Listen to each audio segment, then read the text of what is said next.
Kak Salsa sebenarnya sebagai seorang sosok yang di waktu-waktu ini sedang disorot sekali ya Kak Salsa ya. Kak Salsa sendiri ini sebenarnya sempat nggak sih mengalami yang namanya intimidasi mungkin atau doxing atau bahkan mungkin serangan digital Kak sejak menyuarakan 17+8 ini.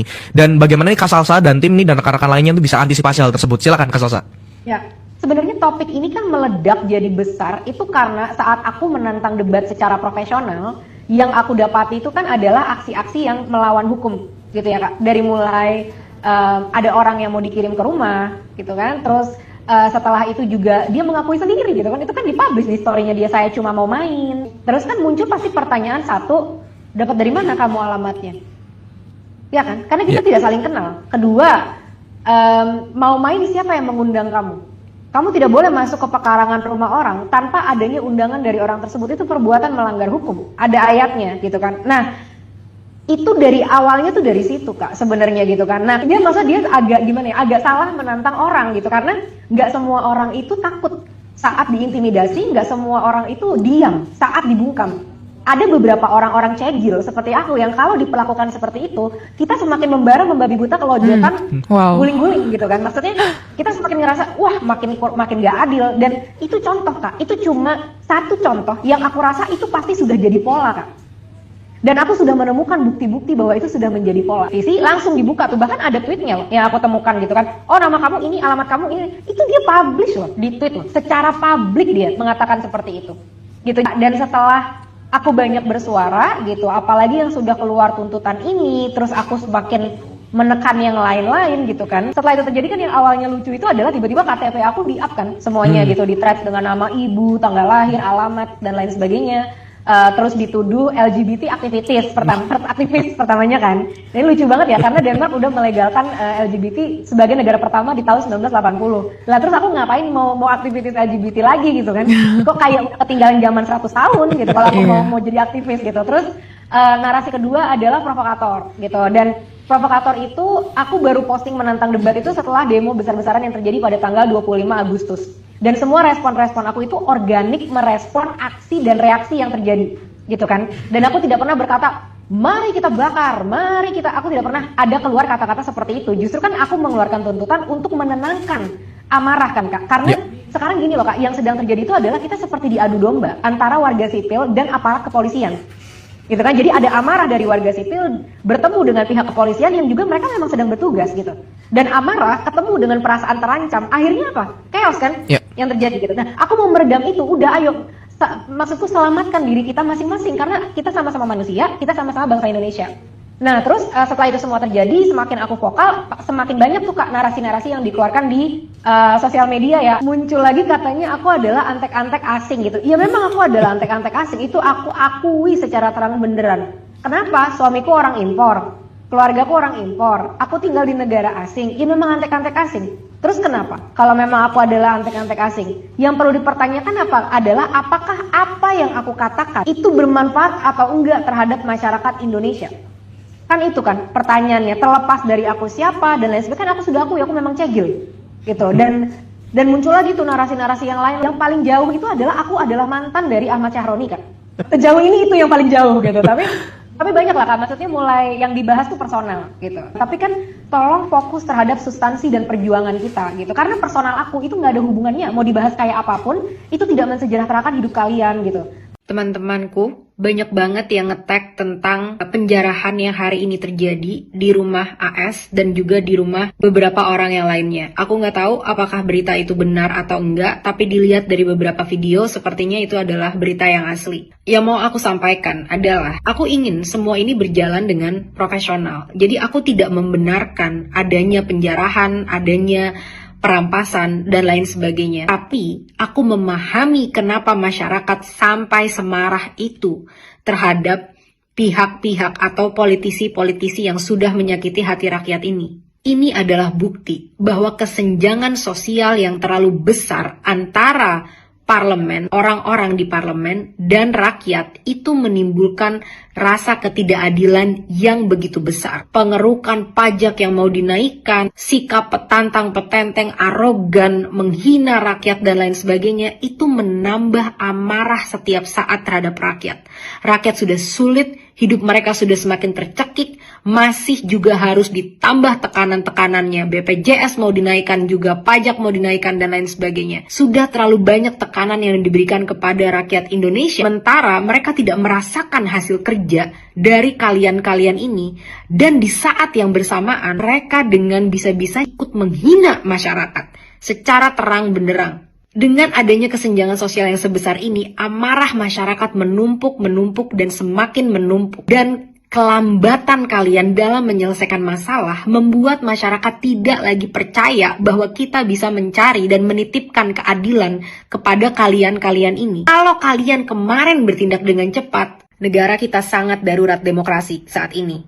Karena setiap yang berbicara sudah akan ditemui dengan rasa ketakutan karena ada resiko bisa menemui intimidasi, persekusi, dan resiko-risiko buruk lainnya. Di sini kita semua bisa melihat bahwa bahkan media sudah tidak lagi bebas berbicara, tidak lagi bebas melaporkan hal yang sebenar-benarnya terjadi di situasi masyarakat kita saat ini. Alasannya kenapa? Aku nggak tahu. Kalian mungkin lebih tahu dan bisa jelaskan sendiri.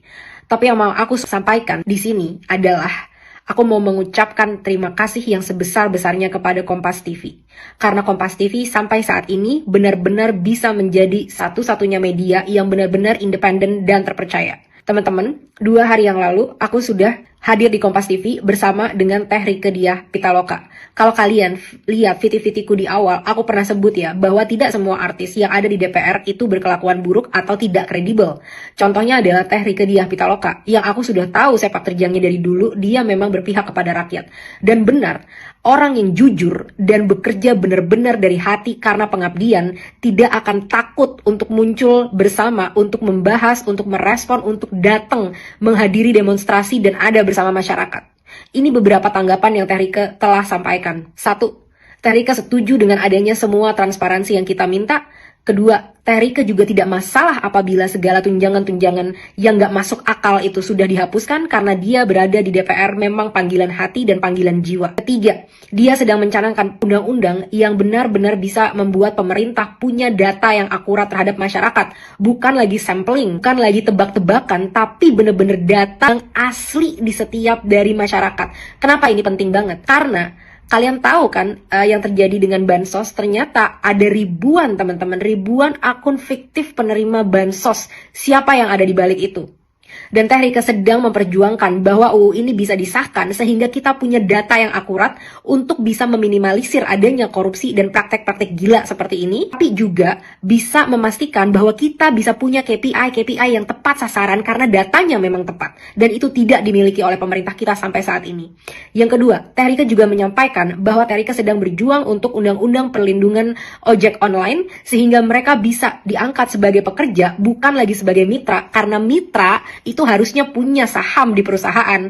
Tapi di sini kita mau mengangkat ojol-ojol, memberikan itu pekerjaan yang layak sama seperti pekerjaan yang lain dan mereka juga berhak dilindungi seperti pekerjaan-pekerjaan yang lain. Apalagi pekerjaan ojol ini sangat beresiko, bisa terjadi kecelakaan dan lain sebagainya. Jadi kalau UU ini disahkan, ojol akan dapat perlindungan yang baik. Dan aku sangat mendukung adanya ini. Yang aku mau sampaikan di sini adalah bersuaralah kalian anggota-anggota parlemen, apa yang sedang kalian lakukan. Bersuara dengan jujur apa yang sedang kalian kerjakan. Bukannya malah diam, bukannya malah matikan komen, bukannya malah malah nge-private profile biar nggak bisa lagi dikunjungi oleh masyarakat. Perwakilan macam apa seperti ini? Contoh Teh Rieke Diah Pitaloka. Harusnya seperti itu perwakilan dari rakyat, bukan perwakilan dari rakyat yang takut-takut ditemui sama rakyat, boro-boro ditemui sama rakyat, bahkan masih ada nih yang masih mau menghina rakyat. Tapi aku nggak mau upload itu dulu karena situasi kita sedang tidak kondusif dan aku nggak mau menyebabkan lebih banyak kemarahan dari masyarakat. Jadi mari kita bahas-bahas yang benar-benar sesuai dengan tujuan dan permintaan kita untuk segera diwujudkan oleh pemerintah dalam 7 hari ke depan. Teman-teman, micro entrepreneurship yang selama ini jadi konten kreator di TikTok, aku turut berduka cita ya atas TikTok Live yang udah nggak bisa diaktifkan lagi di Indonesia. Kemarin aku sempat nyoba untuk live karena sebenarnya aku belum pernah sama sekali pun live dan belum pernah melihat orang live. Jadi aku nggak ngerti gimana itu caranya dan apa yang didapat dari sana. Dan ternyata setelah aku live selama 40 menit, aku udah dapat sekitar 100.000 lebih gitu ya dari situ. Dan dari situ aku menyadari, ya ampun, ini tuh bisa bermanfaat banget bagi masyarakat-masyarakat yang memang memutuskan untuk jadi content creator. Dan mungkin kebanyakan orang-orang yang berjualan di TikTok Live ini adalah mikro-mikro entrepreneurship yang bekerja dari rumah. Seperti banyak ternyata dari statistik yang aku lihat, ibu-ibu rumah tangga atau anak-anak muda yang mereka modalnya belum banyak sehingga mereka bekerja dari rumah gitu ya. Dan mematikan ini berarti kita mematikan pencaharian rezeki dari orang-orang yang mencari makan dari TikTok Live gitu. Dan ini merupakan tindakan yang sangat tidak bijaksana yang dilakukan oleh pemerintah. Aku juga udah baca statistik. Jadi sebenarnya TikTok Live dalam sehari itu bisa menyumbang ekonomi kepada masyarakat sebanyak sekitar beberapa juta dolar gitu ya. Jadi ini cukup besar kehilangan ekonomi yang dirasakan oleh masyarakat, teman-teman yang memang bekerja, yang jualan barang-barang dari TikTok Live. Kedua, kenapa ini adalah sesuatu yang tidak tepat sasaran untuk dilakukan? Karena tuntutan kita sudah jelas sekali terhadap pemerintah. Kita punya beberapa tuntutan yang tinggal dilaksanakan dan sudah dikatakan berkali-kali apabila ini dilaksanakan, maka ini akan berhasil meredam amarah dari masyarakat yang udah nggak percaya dengan kinerja pemerintah. Laksanakan secepat-cepatnya, setiap hari update progres sampai mana untuk meredam amarah masyarakat. Kenapa yang harus dikorbankan adalah masyarakat-masyarakat yang sedang berjuang mencari uang, yang sedang berkontribusi kepada pajak-pajak negara. Kita-kita lagi yang harus jadi korban dari ini semua. Dan ini bagaikan ya, kita ingin mengusir semut tapi kita menggunakan senjata nuklir gitu. Karena itu tidak dibutuhkan untuk bisa mengatasi masalah ini dengan kebijakan yang sangat merugikan, justru merugikan secara ekonomi banyak masyarakat yang memang sudah sulit. Kalau memang ini digunakan untuk menghentikan adanya provokasi-provokasi, katanya kan begitu kan, menghentikan provokasi-provokasi dan ajakan kekerasan. Kalian polisi ini punya anggaran yang sangat besar kok. Bisa kan dilacak siapa yang memang memprovokasi kekerasan, dan bisa kan dia saja yang harus dihentikan akunnya. Kenapa semuanya harus bertanggung jawab saat semuanya tidak ikut berkontribusi ke sana dan justru berkontribusi positif terhadap negara?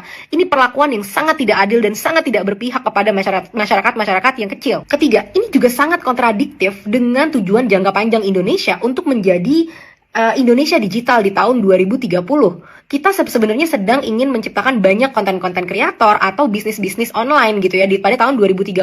Tapi kenapa ada ketidakstabilan politik? Yang diganggu adalah tujuan yang mau dicapai dari pemerintah secara jangka panjang. Teman-teman, ini bukan sekedar aksi membungkam suara ya, tapi ini lebih besar dari itu. Kebayang nggak? Orang-orang yang mau investasi ke Indonesia, perusahaan-perusahaan yang mau investasi ke Indonesia, mereka akan merasa bahwa Indonesia bukan tempat yang stabil. Karena kebijakan bisa berubah kapan aja. Kebijakan tiba-tiba diganti, kebijakan tiba-tiba ada demonstrasi, lalu tiba-tiba ditutup semuanya. Ini menciptakan ketidakstabilan dan ketidakpercayaan dari investor terhadap Indonesia dan akan menyakiti kita secara ekonomi dalam jangka panjang. Jadi pemerintah tolonglah bikin kebijakan yang tepat sasaran, bukan yang malah membunuh ekonomi dan penghasilan masyarakat kecil yang sangat membutuhkan.